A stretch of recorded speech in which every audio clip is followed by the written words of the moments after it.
आज कोल्हापूर एक डेव्हलप शहर म्हणून बघितलं जातं, पण मला विचाराल तर कोल्हापूरच्या इन्फ्रास्ट्रक्चरची जर आजची दुर्दैवी स्थिती बघितली तर एक कोल्हापूर शहर न म्हणता मी कोल्हापूर एक सुधारित खेडं म्हटलं तर त्यात वावगं ठरवलं नाही.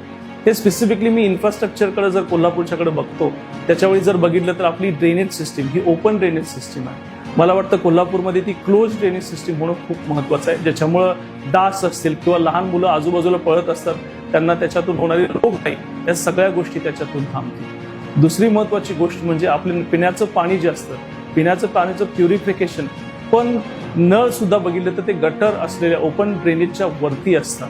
त्यामुळे त्याच्यामध्ये असणारं हायजीन किती असतं हे तुम्हाला त्याची कल्पना आहेच. त्याचा देखील आपल्याला एक वेगळ्या पद्धतीने विचार करावा लागेल. आणि तिसऱ्या महत्त्वाची गोष्ट म्हणजे खड्डे.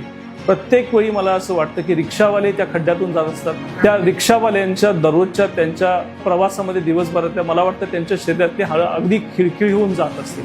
त्यामुळे आपल्याला आपलं रोड इन्फ्रास्ट्रक्चर बनवणं खूप महत्त्वाचं आहे. त्यामुळे ओव्हरऑल जर बघितलं, जर पर्यटन असेल, IT सेक्टर असेल, एज्युकेशन सिस्टीम असेल, व्यापार वर्ग असेल, आपलं रेस्टॉरंट इंडस्ट्री असेल, कलाकुसरी असेल, या सगळ्याला आपल्याला व्यवस्थित एका विशिष्ट उंचीवर कोल्हापूरमध्ये न्यायचं असेल तर त्यासाठी आपले जे basic fundamental infrastructure, open drainage systems close झाले पाहिजेत, आपले रोड्स अतिशय चांगल्या पद्धतीने झाले पाहिजेत आणि पिण्याच्या पाण्याची जिथे जी सोय आहे किंवा त्यामध्ये असणारे नळ हे अतिशय हायजेनिक पद्धतीने ठेवणं ही आता काळाची गरज आहे. ज्या पद्धतीनं आपण कोल्हापूरमध्ये लोकांना नवीन गोष्टींना वेलकम करायला जी मनस्थिती लागते ती सगळ्यांनी स्वीकारली पाहिजे आणि त्यामुळेच आपल्याला त्याच्यामध्ये चेंज घडवून आणता येईल आणि कोल्हापूर एका वेगळ्या पद्धतीनं आपल्याला भारताच्या पटलावर ठेवता येईल.